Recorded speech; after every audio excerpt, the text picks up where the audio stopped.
सतयुग में भगवान विष्णु के अवतार। भगवान ने ये अवतार क्रमशः शंखासुर का वध, वेदों के उद्धार, पृथ्वी का भार हरण और हिरण्यकश्यप का वध करने के उद्देश्य से लिए थे।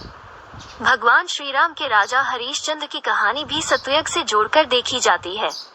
सतयुग का समापन होने के बाद त्रेता युग और फिर द्वापर युग आया।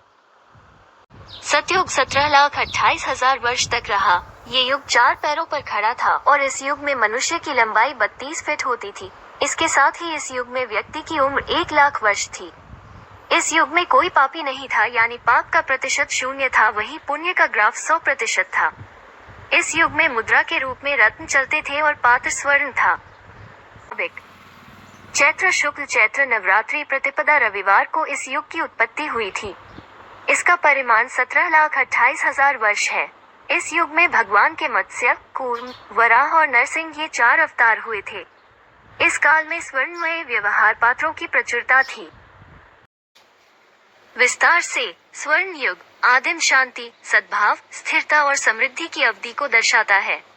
इस युग के दौरान शांति और सद्भाव कायम था, जिससे लोगों को अपना पेट भरने के लिए काम नहीं करना पड़ता था, जिससे पृथ्वी प्रचुर मात्रा में भोजन उपलब्ध कराती थी।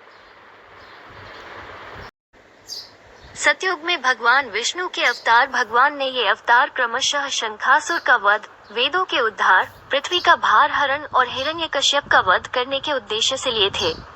भगवान श्री राम के राजा हरिश्चंद्र की कहानी भी सतयुग से जोड़कर देखी जाती है। सतयुग का समापन होने के बाद त्रेता युग और फिर द्वापर युग आया। भगवान का अवतार त्रेता युग में भगवान विष्णु के कई अवतार हुए।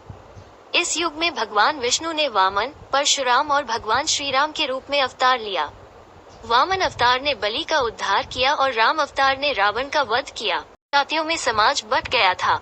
जो शिक्षा आदि देते थे वे ब्राह्मण थे, इनके परामर्श पर राजा कार्य करते थे। जो क्षत्रिय थे वे समाज की रक्षा करते थे। वैश्य और शूद्र में शूद्र असहाय थे। त्रेतायुग सतयुग के बाद दूसरा बड़ा युग त्रेतायुग था।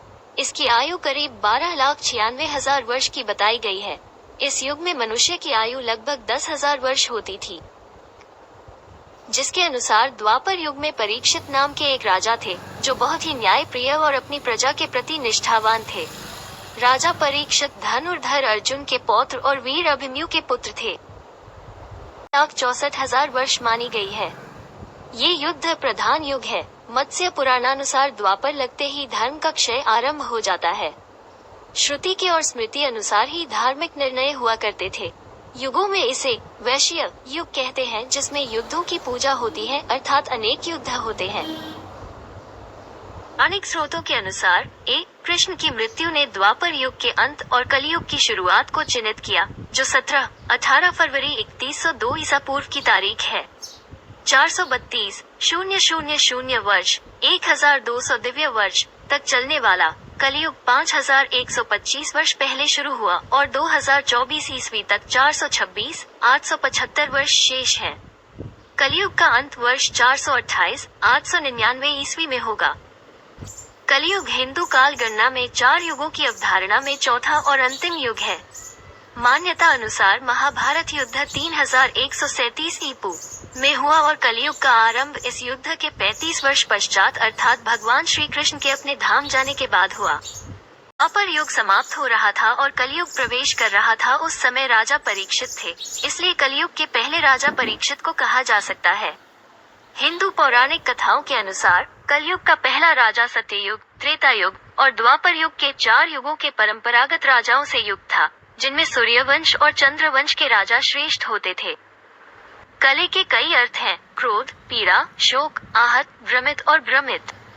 हिंदू शास्त्रों में कहा गया है कि कलयुग में 5 स्थान हैं जहां दानव कले रहते हैं। दानव कले की उपस्थिति के साथ 5 स्थान हिंसा, शराब, महिला हिंसा, सोना, लालच और जुआ।